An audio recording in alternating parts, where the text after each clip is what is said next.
Hi, this is Rebecca again, talking about the problems that arise with mercury poisoning. And those of us in the mercury toxic community, or at least the community of people who understand that they are toxic, share a lot about our health problems. My mother, who lived in a retirement community, used to call these discussions organ recitals. I've always found organ recitals interesting. The old ladies in Goodwin House loved me. But the recitals are good to listen to.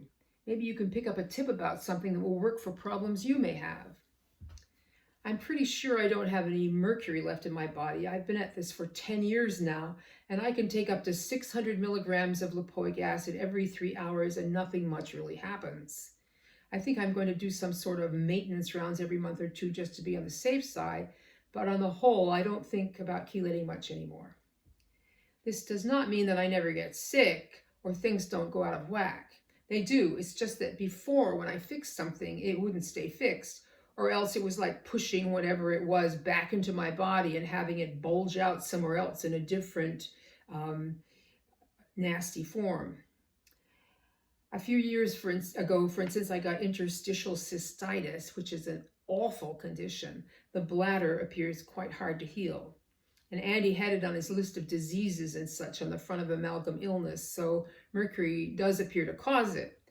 I don't know if that was what caused it in my case, but it was really awful, and I sympathize with anybody who deals with it.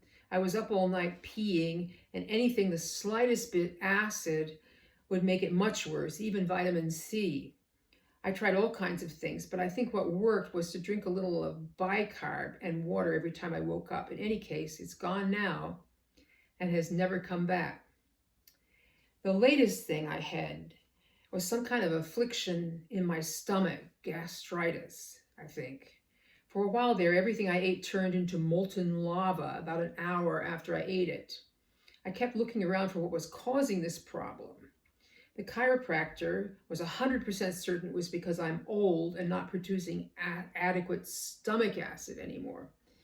So I experimented with betaine HCl and did that whole thing. To a certain extent, I think he was right, and I did seem to get better. But then when the whole plague happened, I think the stress just put the condition over the top. In Jamaica, it got so bad I couldn't eat anything. I was hopeful it was H. pylori, and believe me, I would have taken the antibiotics that the doctors prescribe. But the test came back negative.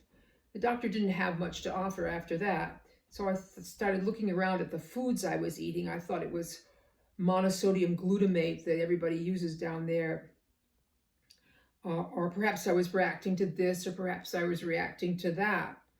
I had a juicer, and I started juicing cabbages, which is just ghastly. And then I put in some vine thing that the locals suggested. It was acute for a while, and I lost 20 pounds, which unfortunately I had 20 pounds to lose, and I had a constant frog in my throat. In the States, I got better, but there were still loads of acid reflux, for which I would take bicarb and water and watch out to not eat unwisely and too well, which is another quotation from my mother.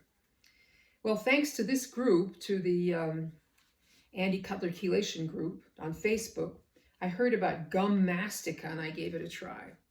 I would like to give a big shout out to gum mastica. It is produced by the Pistachia lentiscus tree that only grows, or the only proper version of it grows, on the Greek island of Chios, and its use dates back to the 5th century BC, perhaps even earlier, but that's the first time it's mentioned in the historical record. It really seems to have reset things in my stomach. I can eat anything I want now, pretty much. But things are notorious for working for some people and not for others, especially with mercury toxic people. But if the symptoms of having molten lava in your stomach sounds familiar to you, then I suggest you try this stuff.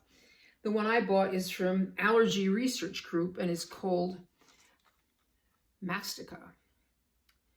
And thank you for the people in the group that mentioned it in reply to somebody's organ recital.